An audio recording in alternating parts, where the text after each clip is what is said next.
নমস্কাৰ চাবিদসকল ড্ৰিমছ অসমৰ নতুন ভিডিঅ'লৈ আপোনালোকক স্বাগতম জনাইছোঁ। আজি ভিডিঅ'টোত আপোনালোকে লৈ আছোঁ শিক্ষকৰ ট্ৰান্সফাৰ সম্পৰ্কীয় এটা বিশেষ নিৰ্দেশনা আৰু এই নিৰ্দেশনাখনত কি আছে সবিশেষ মই আপোনালোকক জনাবলৈ চেষ্টা কৰিছোঁ। দেখি পাইছে নিৰ্দেশনাখন আহিছে government of Assam director of elementary education Assam Guwahati Kahilipara. দেখি পাইছে আপোনালোকে নিৰ্দেশনাখন প্ৰকাশ পাইছে 6-8-2025 তাৰিখে, যিটো 8 আগষ্ট তাৰিখে এই নিৰ্দেশনাখন প্ৰকাশ পাইছে আৰু নটিছত কি উল্লেখ কৰা হৈছে মই আপোনালোকক সবিশেষ পঢ়ি শুনাব বিচাৰিছোঁ।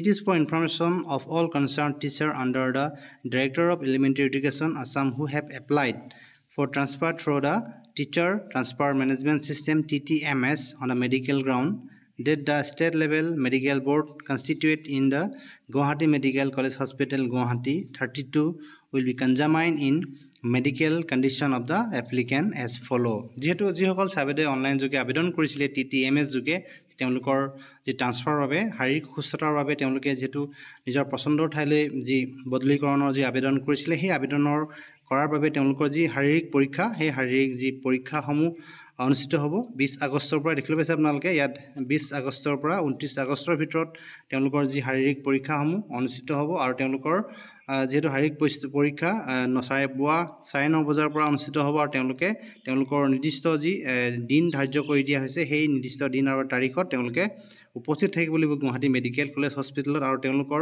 শাৰীৰিক পৰীক্ষাৰ পিছত তেওঁলোকে NOC দিব আৰু NOC দিয়াৰ পিছতে তেওঁলোকৰ যি ট্ৰান্সফাৰটো একচেপ্ট কৰা হ'ব। আপোনালোকক জনাব বিচাৰিছোঁ যে 1302গৰাকী ছাৰ্ভেডে তেওঁলোকৰ শাৰীৰিক অসুস্থতাৰ বাবে অনলাইন আবেদন কৰিছে। তেওঁলোকৰ নিজৰ পছন্দৰ ঠাইলৈ তেওঁলোকে যি যাবৰ বাবে তেওঁলোকৰ পছন্দৰ ঠাইৰ যি বিদ্যালয় সেই বিদ্যালয়ৰ বাবে তেওঁলোকে আবেদন কৰিছিলে আৰু যিসমূহ ছাৰ্ভেডে তেওঁলোকে আবেদন কৰিছিলে তেওঁলোকৰ যি লিষ্ট টিচাৰৰ লিষ্ট তেওঁলোকে প্ৰকাশ কৰিছে। ডেট ৱাইজত তেওঁলোকে ভেৰিফিকেশ্যনত উপস্থিত থাকিব লাগিব। দেখিছে আপোনালোকে লিষ্ট অফ টিচাৰ, মই আপোনালোকক এখন লিষ্ট দেখুৱাব বিচাৰিছোঁ।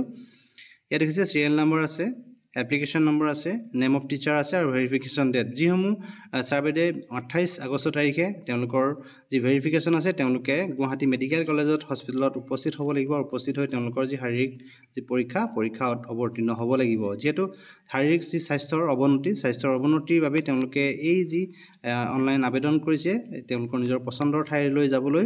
ইয়াৰ বাবে যি শিক্ষা বিভাগে এখন যি নিৰ্দেশনা জাৰি কৰিছে আৰু তেওঁলোকৰ ছাৰ্ভেডে যি শাৰীৰিক অসুস্থতাৰ বাবে তেওঁলোকৰ নিজৰ পছন্দৰ ঠাইলৈ বদলি হ'ব বিচাৰিছে। তেওঁলোকৰ যি শাৰীৰিক পৰীক্ষা কৰা হ'ব, শাৰীৰিক পৰীক্ষা হ'ব গুৱাহাটী মেডিকেল কলেজ হস্পিটেলত 20 তাৰিখৰ পৰা আৰু 29 আগষ্টৰ ভিতৰত তেওঁলোকৰ শাৰীৰিক পৰীক্ষাসমূহ এই শৰীৰৰ যি শাৰীৰিক অসুস্থতাৰ পৰীক্ষাসমূহ তেওঁলোকে কৰা হ'ব।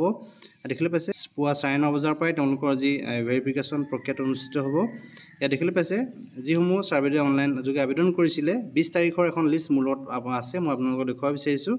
20 তাৰিখে এইসকল ছাৰ্ভেডে তেওঁলোকৰ যি শাৰীৰিক পৰীক্ষা সেই পৰীক্ষাত অৱতীৰ্ণ হ'ব লাগিব।